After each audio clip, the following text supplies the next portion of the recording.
Hi guys, and welcome back to my channel. We're making these seed crackers. You'll need some seasoning of choice.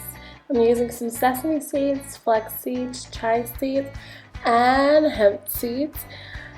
Again, use what you have in your pantry. If you do not have all these seeds, then use what you have. I've measured out all of my seeds according to my recipe, which is on my blog, listed in the description bar below. I've also measured out some seasoning, and a little of that goes a long way. So first things first is you're going to take all of your seeds, place those inside of a container of choice, and you're going to add water.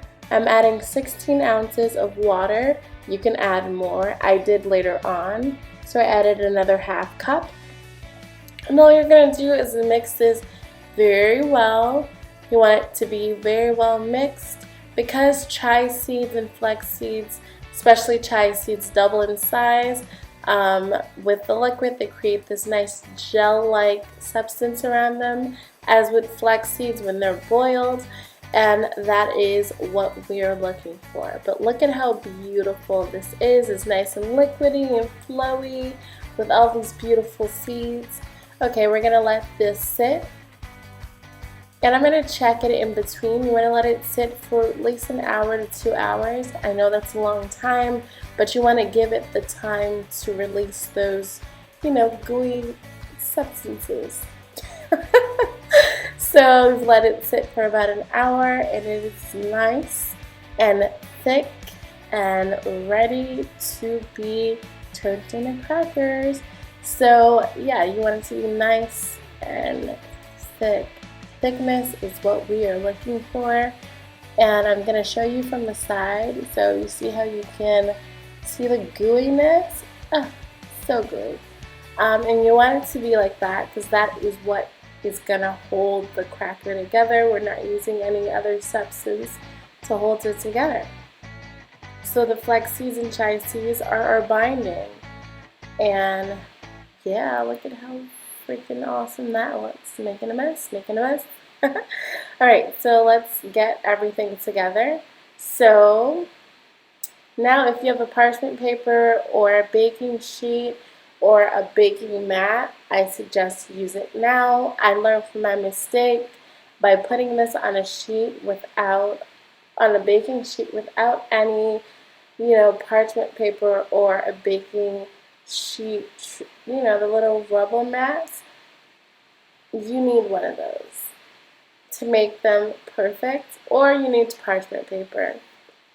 And I also learned a little seasoning goes a long way. This is not a massive batch of chia seed or seed crackers, so a teaspoon for about a cupful is enough. Don't over season them because you will not like them once they're done. These came out pretty good, but my second batch I wound up using less seasoning. But yeah, you're just going to mix in your seasoning. It creates this beautiful, yummy smelling, flavorful pack seed cracker. So next thing I'm going to do is I'm going to dollop a little bit. So if you have parchment paper, you're going to do the same thing, just dollop it down. Or if you have a rubber, baking mat, which I need to invest in, that'll be my next thing I buy. But you're going to dollop them and you're going to pat them down. You don't want them to be too thin. You want them to be thick, because if they're too thin, you won't be able to pick them up and you'll be mad like I was. Also because I didn't have a little sheet, that kind of didn't come up. A few of them did, but again, like I said, make sure to use one of those mats. They're the rubber mats for baking. They're the best thing to ever buy. And you're just gonna, you can make them two ways. You can make a little sheet like I did, and this dashing doesn't work because it's not gonna work. But I love making the chips round. They were so much fun. You're gonna put them in the oven at 300 degrees. You cook them for 2 to 3 hours. Make sure to watch these things. They cook super fast, and you want to watch them. And then I burnt some of the last ones, so I can make a whole sheet. And these came out so good. Some of them were cooked uneven, some of the middles weren't done. That's why I'm explaining these things to you guys, so you can come out with your perfect seed crackers. Again, like with everything, it's a trial and error period. These are amazing. They're packed with flavor. They're simple to make, and they're super inexpensive if you're, vegan and you want something cheap, flavorful, and simple, super easy to make, and I love them. Hope you guys enjoyed this video. Please make sure to like and subscribe, and snack on.